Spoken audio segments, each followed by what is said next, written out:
welcome to the Spoonie Authors Podcast, a podcast that explores a different disabled author's stories each week. I'm your host, Diana Gunn, and joining us today is Kati Gardner.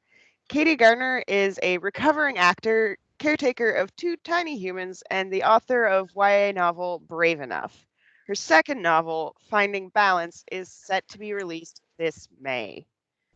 Hello, Kati. Hello. Thank you so much for having me. It's wonderful to have you on the show. I'm very excited for you and your upcoming release. Can you tell us a little bit about Finding Balance? Sure. So Finding Balance is a companion novel to my first novel, Brave Enough, and it centers around Jace Ellison and Mari Manos. It's told in dual point of views. So I'm just going to read a little bit of the blurb because it does a better job explaining it than I can. And it says, Jace Ellison doesn't remember having acute lymphocytic leukemia when he was 3 years old. His cancer diagnosis only enters his mind twice a year. Once is at his yearly checkup at the oncology clinic, and once when he attends Camp Chemo in the summer. No one in his real life knows about his past, especially his friends at Atlanta West Prep. Mari Manos has never been able to hide her cancer survivorship. She wakes up every morning, grabs her pink forearm clip crutches, and starts her day. Mari loves Camp Chemo, where she's developed a healthy crush on fellow camper Jace. At camp, she knows she'll never get the look or have to explain her amputation to anyone. Jace wants to move on to never reveal his past, but when Mari transfers to his school, he knows she could blow his cover. That's the last thing he wants. But he also cannot ignore his attraction to her. Mari wants to be looked at like a girl, a person, and not known for her disability. But how do you move on from cancer when the world won't let you? So that is a brief sort of synopsis of Finding Balance. Awesome. That sounds like a really powerful story. So, and certainly not the kind of fare we usually see in the YA world. So very exciting to me, at least. Although it feels weird to say that story is exciting because it sounds like there's definitely some very serious heaviness at points. I try to balance all of that out. I'm not a very heavy person. And so I try to I try to write with as much humor as I can, because being a teenager and just being a person in general is kind of funny and awkward and all of those things. So I don't know. If I wanted to write a weepy book, I could. I don't want to though. And so those are kind of what I've always said about my writing is that nobody dies in these books. So that's like the main thing that I want to get across is that disabled people and people with chronic illness don't die. Because I saw so much of that whenever I was a teenager and when I was growing up. So is that what inspired you to write Finding Balance, or what is the story behind the story? So Finding Balance actually, I'm not going to say it's directly lifted from my life, but there was a moment whenever I was a younger teenager. I was like in 8th grade, and I found out that my best friend from cancer camp had never told anyone at her middle school that she had had cancer. And I thought that this was astounding because I didn't get that luxury. Because I have this disability that's, very noticeable. I'm an amputee and I use crutches and I've never worn a prosthesis. People have always known that something happened. Either, maybe I was born this way or I was in a car accident, or like one of the rumors that circulated around my high school for a while, I was in a tractor accident. I never got the luxury of not telling people. And so I really wanted a lot about where you grew up, that people thought you were in a tractor accident. Georgia, in the South. That's the thing. And I went to amputee camp 1 year. I only went once. I didn't love amputee camp, but that's just me. A lot of people really love it. But at amputee camp, something like 70% of the kids there lost their limbs, either in farming equipment accidents or lawnmower accidents, things like that. And so I hired a yard service as a grown-up. I'm not risking any more limbs. Just not willing to go there. But so I was astounded by the idea that you could not tell people that you had cancer. Like, it literally impacts everything I do almost every day. And so I wanted to kind of play with that idea of what it's like to be a survivor of childhood cancer. Because there is this weight to that word that people have put on there, that you've done something extraordinary when you really have just lived life the way it was given to you. You haven't done anything that nobody else would do in the same situation, like, or everybody else would do in the same situation. It's nothing special, but people treat you like you've accomplished, like, winning the Super Bowl. And so I kind of wanted to play with that juxtaposition of not being able to tell people and being able to tell people. And I'm not saying that there's a right or a wrong for people. If you don't want to disclose that kind of information, I'm not saying you have to. I just wanted to play around with that idea. Yeah, that makes a lot of sense. That's something that's really important to me too. In running this podcast, one of the things I've been very adamant about is, like, yes, this is a podcast for disabled folks, for Spoonies, but I don't want to force people to talk about their disability unless they want to. Like, exactly. there are absolutely authors who approach me who are like, my work is about disabled people. I want to talk about my disability. I do this kind of activism and, like, would love to talk about this and blah, blah, blah. But, there are people that just want to talk about their books and, books that they love, and that's completely valid. I do always try to tie things back to representation in the end so that there is some discussion of disability, but whether you disclose or not and how much you disclose is a really personal decision. And exactly. I think that's even more true for teenagers. So I think that's a really important thing that you're tackling, because I can only imagine what it's like to go through high school with that. It's funny because one of the themes that I really kind of explored a lot in this book, not only is the survivorship and how heavy that word can feel, but addressing how often able-bodied people feel like they have a right to know your personal story, or to discuss your body like you're not a person. And I've had some very interesting experiences, because I've been an amputee since I was 8, with people like making a lot of assumptions about how my body works and whether or not it's valid. And so I wrote some scenes in here based on some similar things that have happened to me, that were discussed. And Mari, because Mari lives life with one leg, just like I do. She has a hip disarticulation amputation, which means she has none of her left leg, or none of her right leg left. I have none of my left leg left. There is a difference between us. That's one of them. She doesn't have any of her right leg left, so she chooses not to wear a prosthesis. And one of the things that's discussed in the book is how people will talk about you like you're not even there, and what that feels like, and how nobody deserves that information from you. If I want to offer it and if I want to share it, that's fine. But you don't get to come up to somebody and ask, hey, why do you look that way? Yeah, like, it is human nature to be curious, absolutely, but it should also be, natural to understand that that's, not a question you ask. Certainly not a stranger. That is something they that, do it all the time. I'm curious, would you say that's gotten better or worse as you've grown up? Like, do you find that it's the same in every environment, or? It's different. So I, like my bio says, I have 2 young children of my own. And so I'm often surrounded by young children. And so they're naturally curious, and that's fine. I encourage the questions. I am completely honest. I don't ever say, anything that isn't truthful.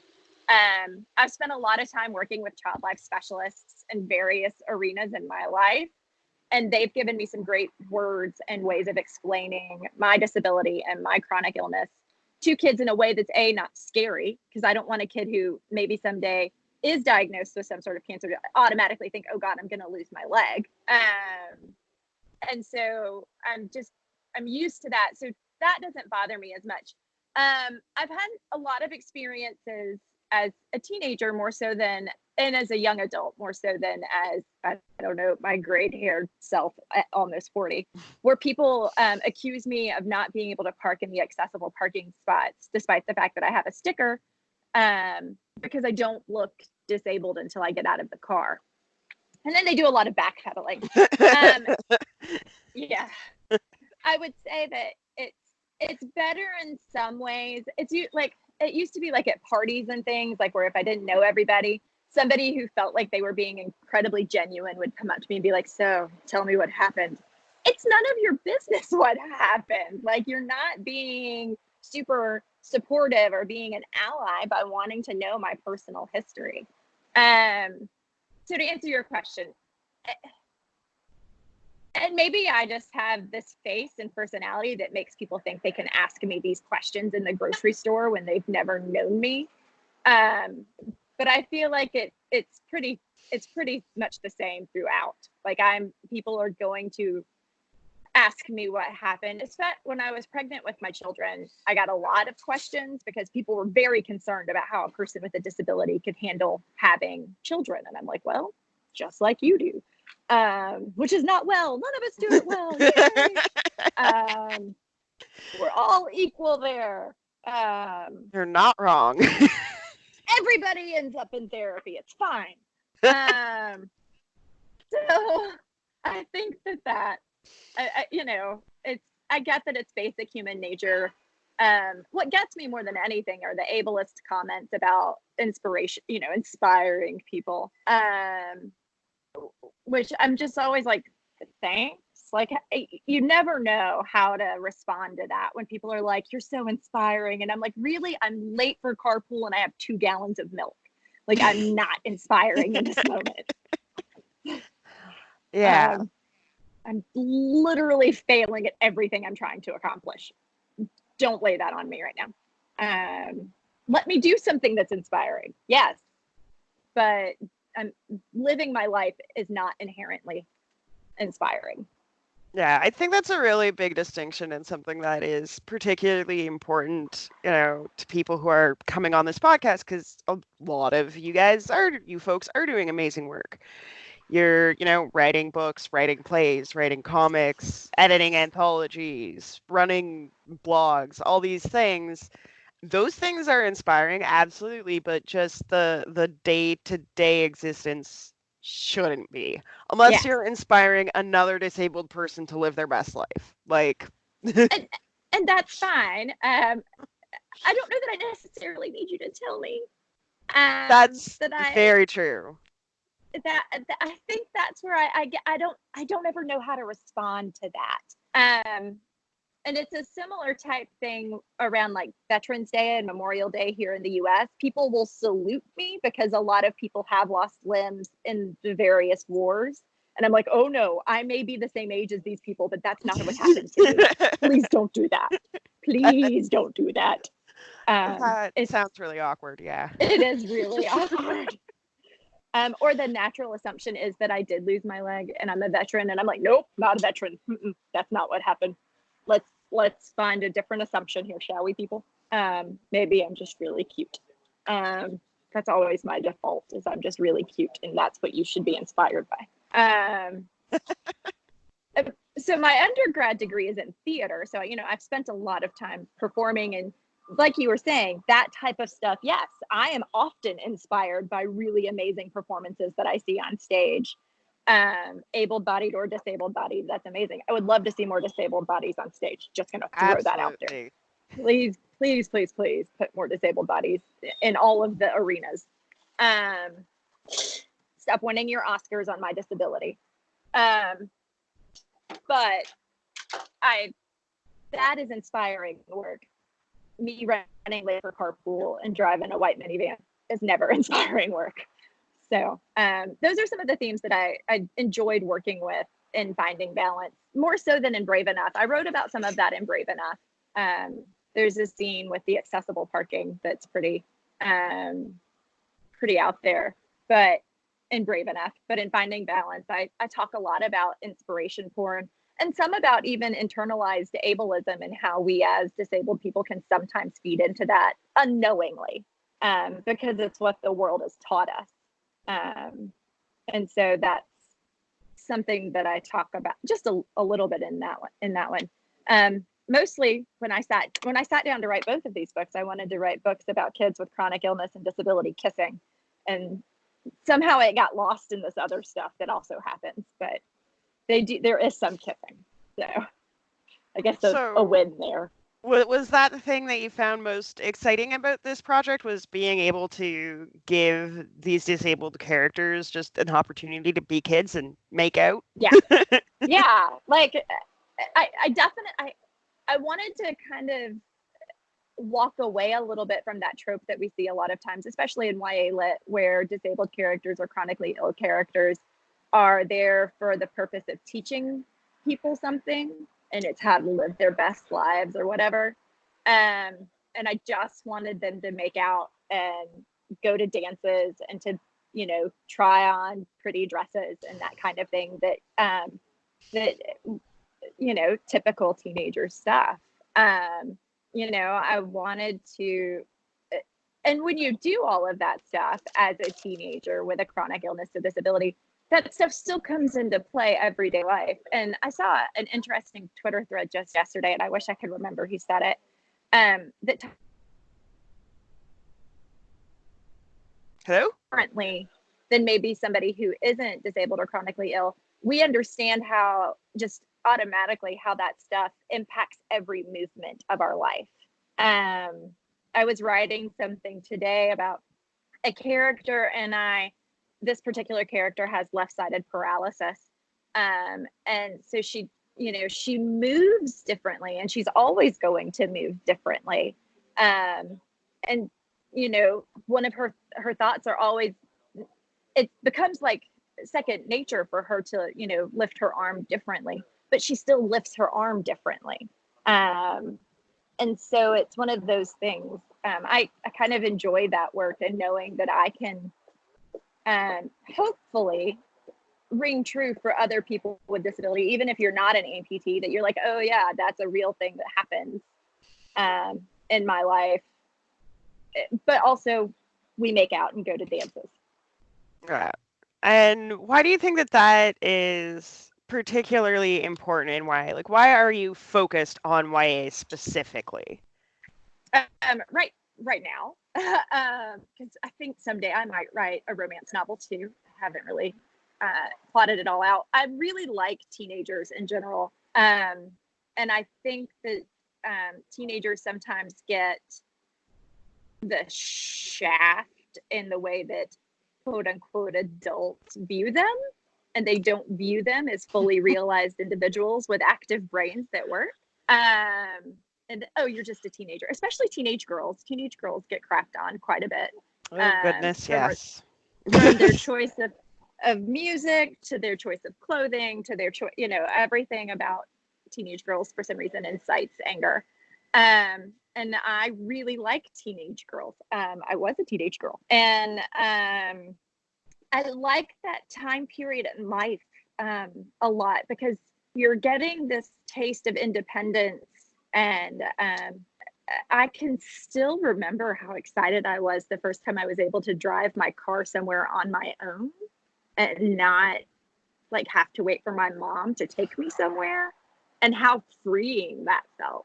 And so I really like trying to capture those moments. And I really like writing about kissing and love stories. And I don't think that disabled people, especially disabled teenagers, get to see themselves falling in love as teenagers often enough. And so I think that they deserve the right to have messy breakups and, all those other things in books. So yeah, and where nobody dies, and where their disability, I always like to say that their disability and their chronic illness is sometimes just like their hair color. Like, it influences a lot of things, but it's not necessarily the main story. So yeah, that's kind of what I like to write I and really why I like think that. it's important.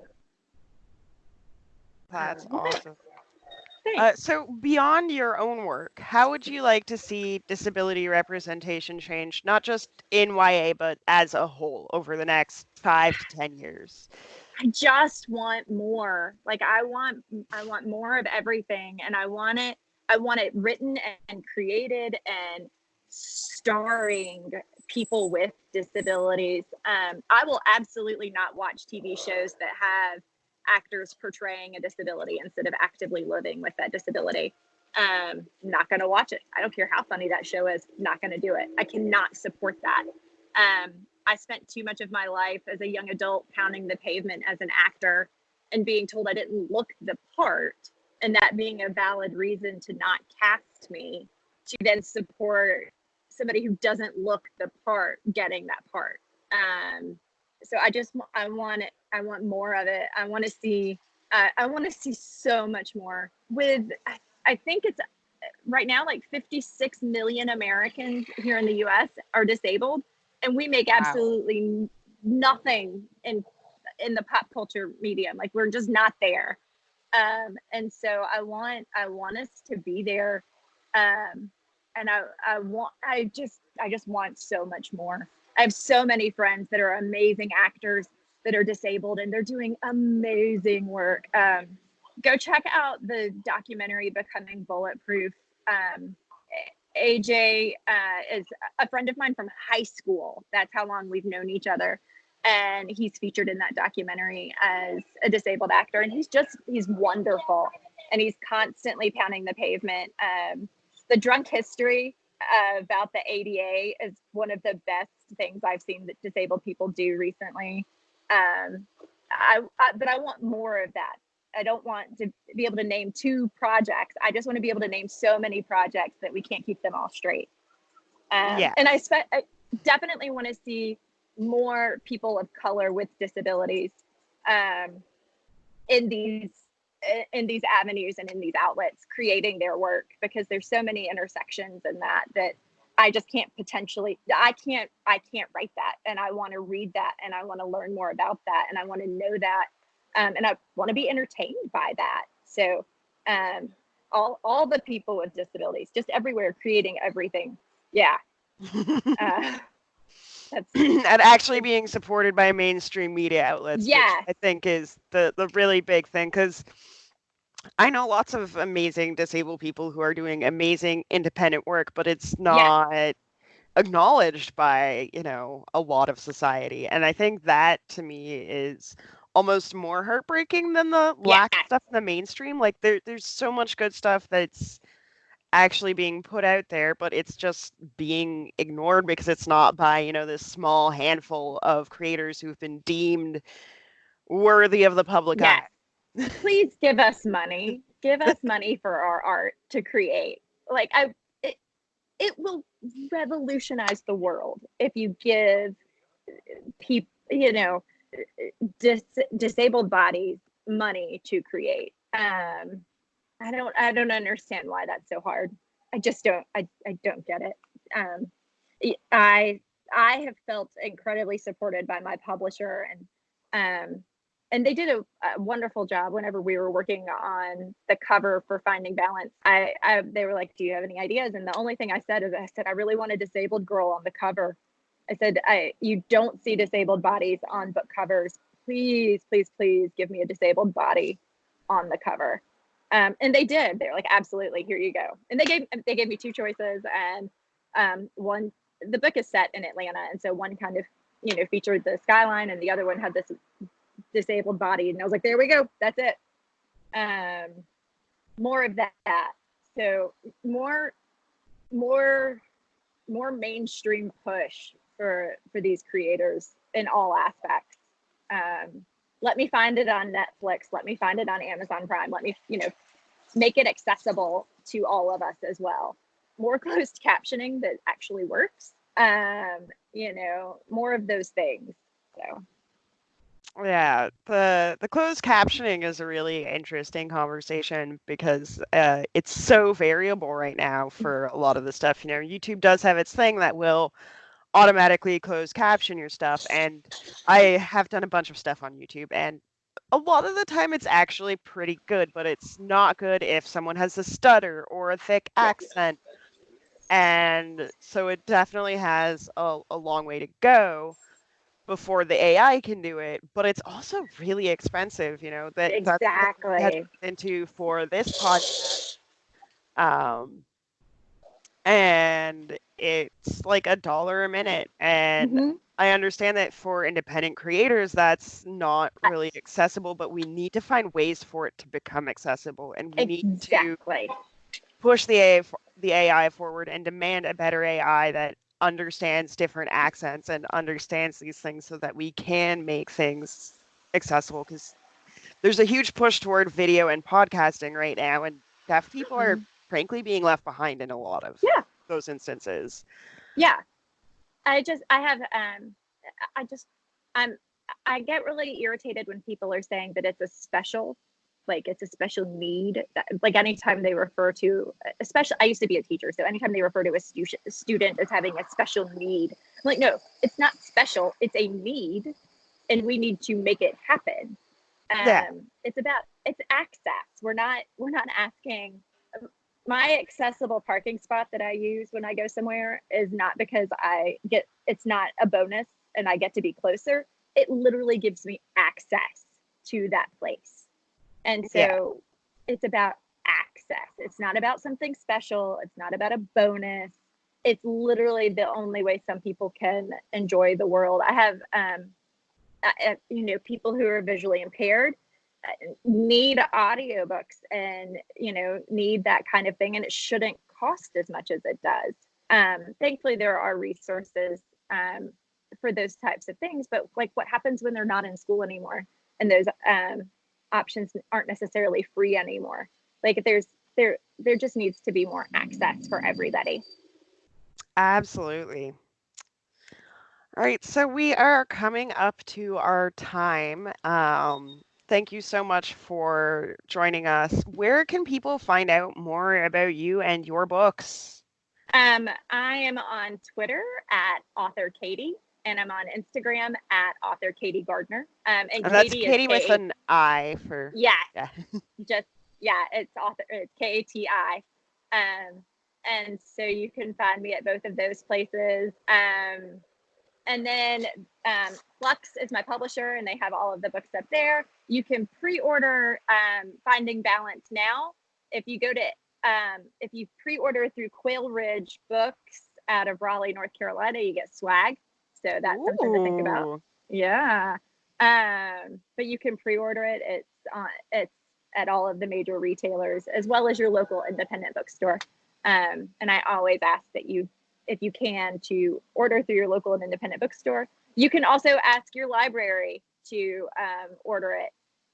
It as of yet does not have an audio version, but if you really wanted audio, I'll read it to you. Uh, I've thought about just recording my own. But yeah, so that you can get it at all of the major retailers and your local libraries as well. that's amazing. So, yeah, thank you very Thank much. you. Have a wonderful day, and keep Yeah, writing, keep doing the good thanks. work. Thanks. Thank you so much for having me, and thank you for hosting this amazing podcast.